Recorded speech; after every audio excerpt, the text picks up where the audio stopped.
Hai 10 AKL, apa kabarnya? Kembali lagi berjumpa dengan Miss di kelas Mapel Akuntansi Dasar. Sudah lama kita nggak jumpa ya, dan sudah lama juga Miss nggak buat video tutorial untuk kalian. Nah, untuk tidak memperpanjang waktu, kita langsung saja. Untuk hari ini kita akan belajar tentang bagaimana cara menyusun jurnal umum ya. Karena pada semester yang lalu kalian sudah belajar persoalan dasar akuntansi dengan dokumen transaksi. Nah, untuk semester genap kita akan masuk ke materi bagaimana dimulai dengan menyusun jurnal umum sampai dengan nanti siklus akuntansi secara lengkap.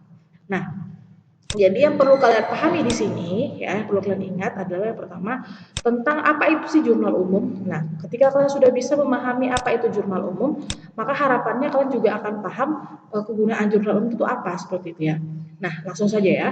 Jurnal umum itu katanya adalah, ini sesuai dengan materi yang ada di buku, adalah formulir khusus yang dipakai untuk mencatat setiap bukti pencatatan atau dokumen transaksi. Nah, ini Miss tebelin di sini, Miss ganti warna. Nah, ini sudah menjadi kata kunci ya, bahwa jurnal umum itu untuk mencatat setiap bukti pencatatan atau dokumen transaksi.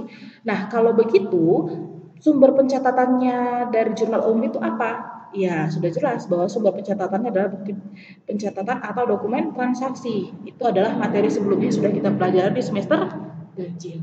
Ya, kemudian berupa pendebitan dan pengkreditan. Nah, kalau dulu kalian ingat ketika kalian mencatat persamaan dasar akuntansi, itu kan kita mencatat dia ke dalam kolom-kolom ya, tidak ada pengkodean debit kredit. Nah, kalau untuk sekarang itu sudah harus semua transaksi itu dicatat ke dalam posisinya, debit atau kredit.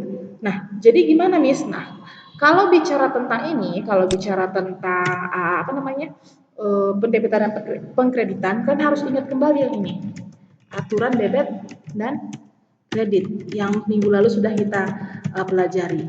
Yang mana tuh Miss? Ya ini, ketika bertambah, harta harta bertambah dicatat di sebelah mana? Iya, bertambah dicatat sebelah debit, kemudian berkurang dicatat di sebelah kredit. Nah, kemudian apa lagi? Utang. Utang ketika bertambah dicatat di mana? Ayo. Utang ketika bertambah di mana? Iya, di sebelah kredit. Ketika berkurang di sebelah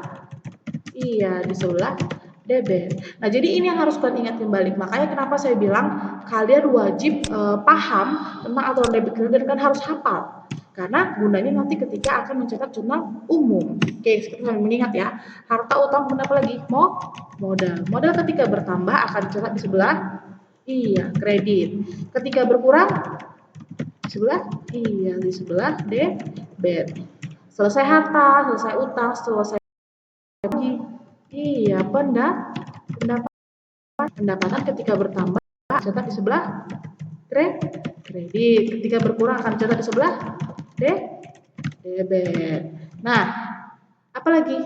Iya, ada beban. Nah, kalau beban ini posisinya sama seperti seperti harta. Maka ketika bertambah dia akan dicatat di sebelah debit. Ketika berkurang akan dicatat di sebelah kredit. Jadi ini wajib kalian hafal, harus dihafal, tidak boleh tidak. Karena ini adalah kuncinya. Ya, kalau kamu sempat nggak hafal ini, maka kamu akan kesusahan seperti itu. Ya, jadi ini harus perlu kalian ingat. Nah, bicara tentang itu, kan kalau kayak minggu lalu tuh ada saldo normal segala macam. Kuncinya adalah ketika kalian bisa mengapa posisi bertambah dari setiap kelompok akun ini, maka kalian akan tahu di mana posisi normalnya. Jadi cukup sebenarnya nggak perlu sih kalian harus hafal bertambah di mana, berkurang di mana. Cukup hafal posisi bertambah. Karena ketika kalian bisa menghafal posisi bertambah, maka kalian akan tahu di mana posisi kurangnya. Jadi itu triknya ya, itu kuncinya. Oke ya. Nah, kita lanjutkan. Kemudian sumber pencatatan jurnal umum adalah dari dokumen transaksi atau transaksi. Itu maksudnya gimana, Miss? Maksudnya seperti ini. Ketika misalnya kalian mencatat jurnal umum, terkadang ada soal yang menyajikan dokumen transaksi, berarti sumbernya dari sana. Tapi ada juga soal yang sudah menyajikan analisis transaksinya dalam bentuk soal-soal yang ada di buku kita. Ya, jadi kalau untuk yang sekarang, nah kemudian yang berikutnya adalah jurnal umum itu adalah mencatat transaksi dan mengkonversinya ke dalam nama akun. Ya, jadi kata kuncinya adalah kalau kamu bisa nyusun jurnal umum, maka kalian harus paham benar yang ini. Kalau kalian masih ingat ini kemarin kepada kalian, ya sudah pernah kasih kepada kalian akun ini. Nah, jadi semua transaksi tadi itu akan dicatat ke dalam nama akun-akun yang ini. Intinya begini, kalian tinggal pilih saja dari transaksi ini cocoknya masuk ke akun yang mana ya, seperti itu. Oke ya, nggak usah panjang lebar. Nah, kita lanjut kembali. Nah, bentuk dari jurnal umum adalah sebagai berikut ya. Tetap seperti biasa yang namanya pencatatan transaksi di akuntansi itu dibuat dengan judul ya. Kemudian, nah ini dia kolomnya ada kolom tanggal, kolom keterangan atau nama akun, kolom ref, kolom debit atau kredit. Kolom tanggal diisi dengan yang pertama di sebelah sini, ini sebelah kiri paling ujung itu adalah bulan dan tahun transaksi. Kemudian tanggal di sini diisi secara kronologis dari tanggal terkecil sampai tanggal terbesar. Anggaplah ini Januari, berarti dari tanggal 1 sampai tanggal 31 ya. Ini anggap saja. Jadi tergantung nanti soalnya seperti apa. Nah, kemudian pencatatan dalam jurnal umum itu harus bisa membedakan debit dan kredit. Nah, kalau yang sebelah debit itu pasti dia akan dicatat menjorok ke sebelah kiri. Ya, jadi pencatatannya seperti itu. Sementara yang sebelah kredit itu akan masuk sedikit sebelah kanan. Jadi ada pembedanya, bukan dicatat sama rata seperti ini. Kalau catat sama rata berarti nggak sama, berarti nggak benar, salah seperti itu ya. Kemudian ref diisi dengan nomor akun. Nomor akun itu yang seperti apa, Miss? Nama akun itu yang seperti apa? Nah, berarti yang keterangan nama akun ini itu tuh kita akan catat dengan ini. Nih, nama-nama akunnya ini nih. Nih. Cash in bank tergantung soalnya ya, bukan semuanya dicatat. Jadi tergantung soalnya transaksinya itu apa, kemudian nama akunnya itu masuk kemana. Kemudian yang untuk ref itu ini nomor akunnya. Nah, jadi sesuai. Misalnya di nama akunnya kita pakai cash in bank, berarti nomor akunnya pakai yang ini. Nah, untuk nomor akun itu bukan menjadi sesuatu yang harus baku mati seperti ini nomor akunnya. Jadi tergantung soal juga. Kalau memang di soal tidak ada disajikan, berarti kalian bisa pakai yang ini. Yang penting kalian ingat aja kode depannya. Ya, minggu lalu sudah kita pelajari bahwa kode pertama untuk harta, kode kedua untuk ini seperti ini kan, kode kedua untuk utang, kode ketiga untuk modal, kode keempat untuk pendapatan atau penjualan kalau di perusahaan dagang, kode kelima untuk pembelian kalau di perusahaan dagang, dan 6 itu untuk beban. Tapi kalau di perusahaan jasa 5 itu sudah untuk beban. Paham ya? Oke.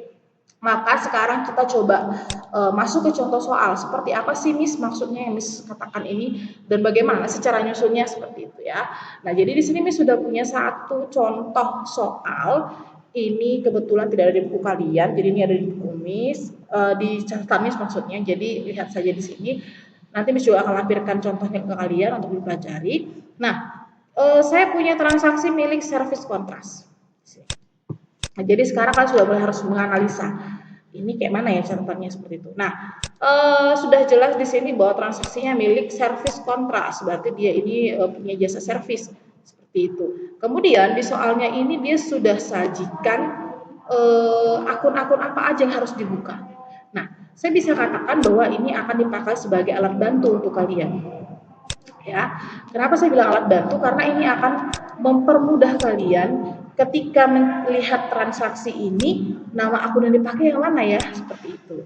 Tapi kalau seharusnya nanti ketika sudah lewat yang ini, mungkin latihan kedua atau ketiga, kan tidak perlu lagi melihat nama akun. Jadi kalian yang langsung menentukan dari transaksi ini dia masuk kemana.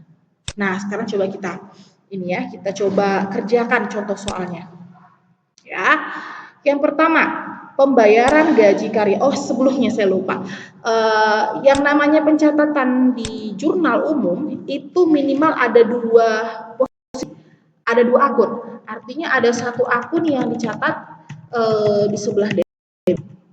Satu minimal ya, minimal itu ada pencatatannya kan minimal 2. Ya, artinya gini, satu di debit, satu di kredit. Miss boleh nggak kalau cuma nyatet satu akun? Nggak boleh, karena nggak akan seimbang. Siapa di debit, siapa di kreditnya. Miss boleh nggak catatnya 3, 5, 6, seterusnya? Boleh. Ya, kan sudah saya bilang di sini minimalnya 2. Ya, sekarang kita masuk ke contohnya. Pembayaran gaji karyawan bulan September 2019 adalah 8.300.000. Nah, itu adalah transaksinya. Nah, sekarang coba bantu saya, kira-kira kejadian pembayaran gaji karyawan bulan September 8.300.000 itu masuk ke nama akun yang mana? Yang mana yang paling cocok atau paling tepat untuk dia? Saya yuk, yang mana? Cocok nggak masuk ke kas? Cocok Miss, karena dia bayar. Ya, jadi ini kita pilih satu ya, kita pilih satu kas. Ini saya tandain dulu. Kita tandain warna apa ya? Anggap aja dia warna merah aja dulu. Nah, seperti itu. Kemudian kemana lagi? Cocok masuk berita nggak? Enggak. Cocok peralatan enggak. Oh, ini Miss ada beban gaji. Nah, oke. Masukkan dia ke beban gaji. Nah, seperti itu. Jadi dari transaksi ini kalian memilih dia masuk ke mana. Ya, itulah bahasa sederhananya kalau memilih lah seperti itu. Nah, sekarang kita sudah tahu bahwa tanggal 1 ini akan dicatat ke dalam nama akun kas dan nama akun beban gaji. Nah, cuman siapa yang posisi debit, siapa yang posisi kredit sekarang? Yuk kita lihat jurnalnya seperti apa. Nah, pencatatannya seperti ini. Saya tutup dulu ya, biar nggak bingung kalian. Pencatatannya seperti itu. Kenapa bisa beban gaji jadi debit, Miss? Beban itu kalau bertambah di sebelah debit, makanya kita catat dia di sebelah debit beban gaji. Kemudian kenapa kasnya bisa dikredit, Miss? Ingat bahwa kas itu adalah kelompok akun nih harta. Nah, jadi makanya kenapa kemarin Miss bilang kepada kalian wajib ingat ini, siapa keluarga harta, siapa keluarga utang dan seterusnya. Tujuannya apa ya? Tujuannya seperti ini sekarang. Ketika akan mencatat transaksi ke dalam jurnal umum, kamu sudah tahu dia itu keluarganya siapa sih, kayak gitu. Kemudian apalagi gunanya aturan debit kredit ya? Tahu kalau keluarganya ini, nama akunnya ini, kalau nambah di sini. Nah, seperti itu. Jadi semuanya itu berurutan, ya, berurutan dan ada hubungannya. Oke ya. Kalau sudah mulai pusing berarti kalian mulai terkoneksi dengan baik. Oke ya. Jadi gini, beban gaji pada kas. Kemudian refnya diisi sesuai dengan yang ada di sini. Kita lihat. Beban gaji nomor akunnya 511, kas 111. Jadi kalau di soal sudah disajikan, wajib pakai yang sudah ada. Tapi kalau tidak ada, kalian bisa buat sendiri. Tapi jangan asal-asalan. Ya, itu dia ya. Nah, kayak seperti ini. Dimasukkan nilai angka 8.300 di sebelah debit, kasnya di 8.300 sebelah kredit. Sesuai dengan soal yang ada. Sedikit mulai paham? Nah, sekarang coba kita naik level. Kita analisis soal yang kedua. Pembelian perlengkapan kantor. Ingat, yang dibeli adalah perlengkapan kantor. Nih, saya tandain. Seharga 750.000 harus cari kata kuncinya.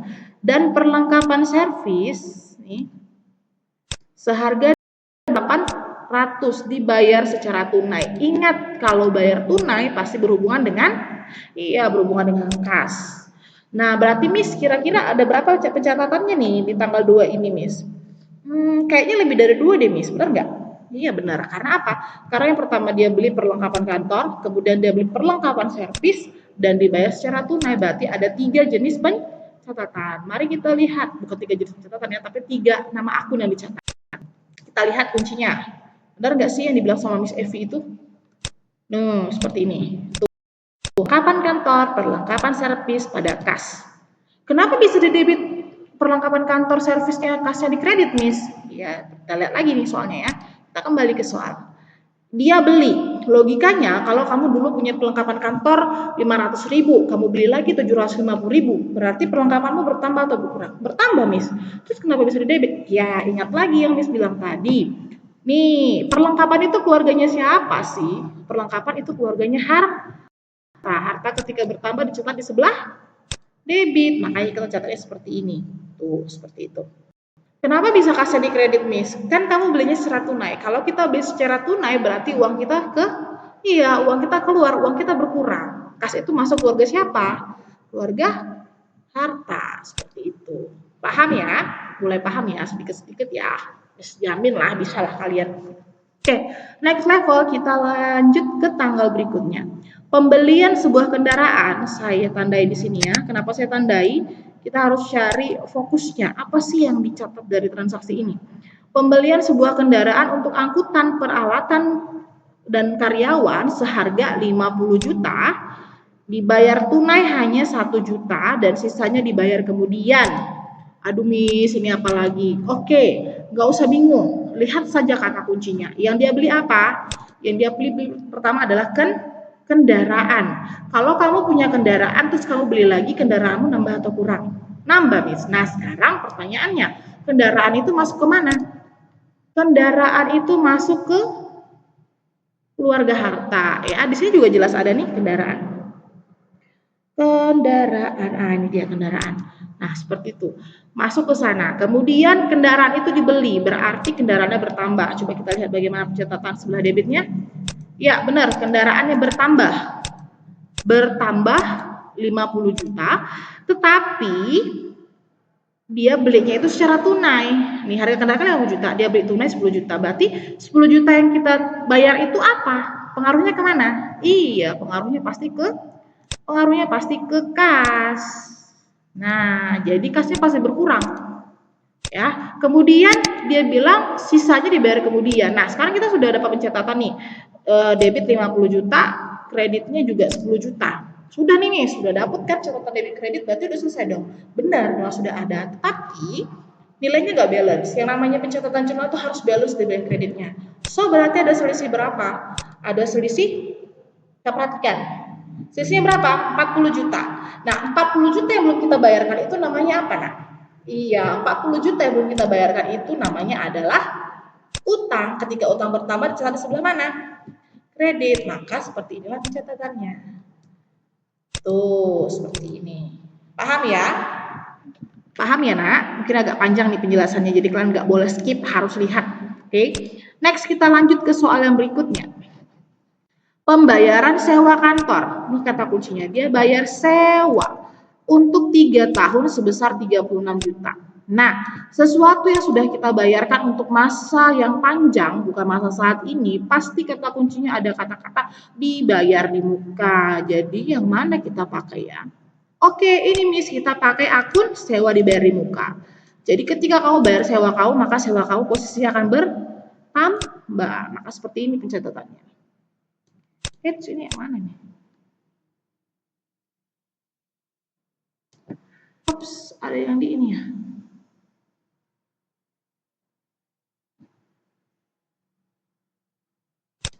Oke, kebalik dia. Ini yang setengah 5 ya. Ini seperti ini. Nih, sewa dibayar di muka pada kas sebesar 36 juta. Next, yang berikutnya, penerimaan pinjaman dari bank sebesar 50 juta. Ya, dia pinjam uang ke bank, berarti dia berhutang kepada bank. Dibeban dengan biaya provisi. Biaya provisi itu dia bilang masuk ke biaya lain-lain. Jadi dia kadang ada soal yang sudah langsung kasih tahu seperti ini nih. Jadi kamu nggak pening lagi. Sebesar 2.600.000. Oke ya. Sekarang kita perhatikan, ini jurnalnya agak kebalik nih. Bentar ya. Ini dia seperti ini. Seperti ini. Ya. Dia dapat utang ya, dia dapat pinjaman dari bank, dia dapat pinjaman sebesar 50 juta nih ya, utangnya bertambah 50 juta. Berarti dapat uang, kasnya bertambah juga 50 juta. Cuman dia dikenai pembayaran beban 2.600.000. Berarti beban bertambah 2.600.000 di debit dan kasnya juga berkurang sekian. Ini harusnya sebenarnya terbalik ya, Nak ya. Jadi nanti Miss waktu di yang soal untuk kalian nanti Miss kasih yang jawaban benernya ini posisinya, ini mungkin terbalik kondisinya. Oke ya, kita lanjut ya. Kita lanjut soal yang berikutnya. Penyerahan jasa kepada PT Mekas harga 6.500.000. Nih dapat pekerjaan dia. 6.500.000 diterima tunai. Kalau dibilang diterima tunai berarti dapat duit nggak? Iya, dapat duit. Sisanya akan diterima pada tanggal 15 November. Sisanya nanti, berarti ada sisa. Nanti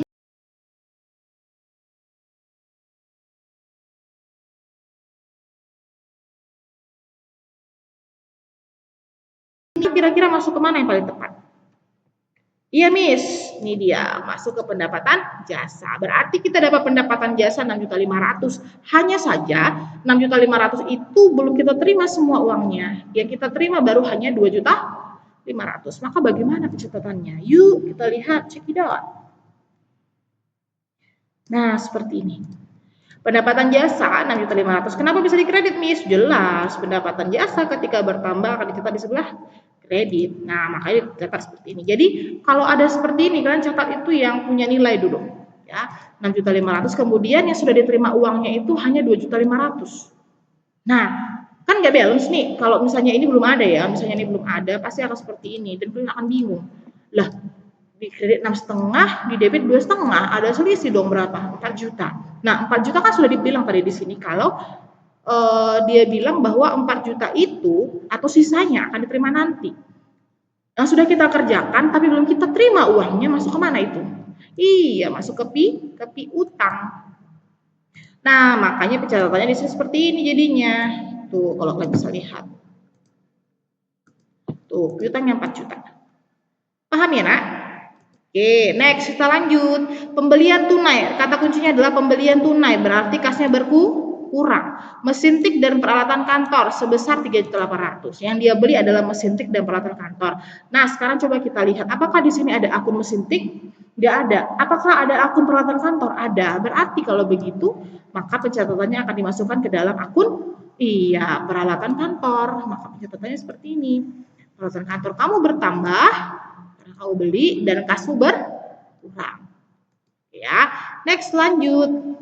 Pembayaran beban. Kata kuncinya adalah pembayaran beban listrik dan telepon bayar. Kalau kita bayar berarti uang kita berkurang, maka akan berpengaruh ke kas. Apa yang kamu bayar? Yang kamu bayar adalah beban listrik dan telepon. Berarti ini. Oke, jadi bagaimana pencatatannya, Miss? Easy lah, nggak susah. Tuh, seperti ini. Beban listrik dan telepon pada kas. Oke ya, kita lanjut yang berikutnya. Penerimaan tunai untuk pekerjaan jasa yang diserahkan seharga 4.750.000, berarti di sini kamu dapat lui karena kamu sudah bekerja. Kalau dapat lui berarti apa yang terpengaruh? Kas. Kemudian dapat lui-nya karena apa? Karena ada penyelesaian pekerjaan, berarti masuk ke pendapatan. Oke, bagaimana pencatatan jurnalnya? Kita lihat. Nah, seperti ini. Kas pada pendapatan jasa. Next. Pengiriman faktur nomor sekian kepada PT Muktina untuk pekerjaan yang telah selesai. Jadi kamu udah selesai pekerjaan, sekian harganya, tapi bayarnya itu nanti tanggal dilakukan 10 hari setelah tanggal faktur. Artinya kamu kerja nih. Kamu kerja berarti kan berhubungan dengan pendapatan mana nih pendapatan jasa? Nih berhubungan dengan pendapatan jasa ya. Nah, tapi kamu belum terima uangnya. Jadi apa itu? Iya, yuk kita lihat. Nah, namanya adalah apa tuh? Bentar ya, Nak.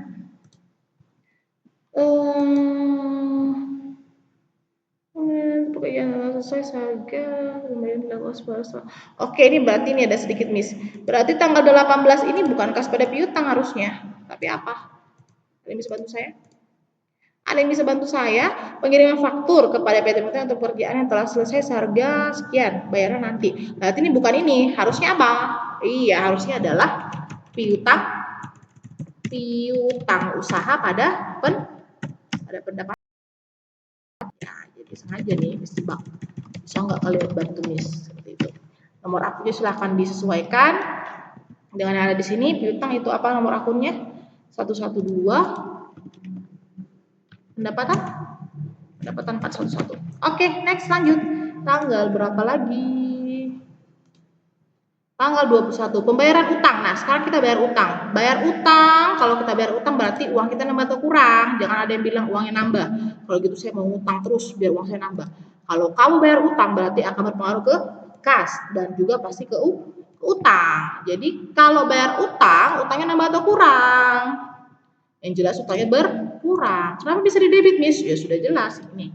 Ketika utang berkurang akan dicatat di sebelah debit ya. Paham sampai di sini ya, Nak? Next, tanggal berapa lagi? Sedikit lagi itu selesai. Penerimaan piutang dari Muktina sebesar 5.250. Artinya Muktina membayar piutangnya yang tadi terjadi tanggal 18. Nah, berarti dapat lui nih. Dapat lui, kalau dapat lui pengaruhnya ke kas. Dan lui-nya dapat dari mana? Dari piutang. Jadi bagaimana jurnalnya? Dapat lui berarti seperti ini. Nah, dapat lui kan?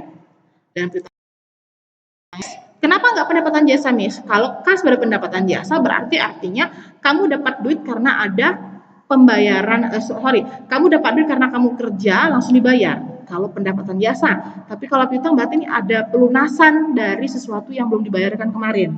Seperti itu. Next. 28. Penerimaan uang. Ini uang ya, bukan utang. Penerimaan uang tunai 5 juta untuk uang muka pekerjaan jasa. Jadi kamu belum kerja tapi udah dapat duit. Ya, tentu kasnya akan bertambah. Dan apa itu?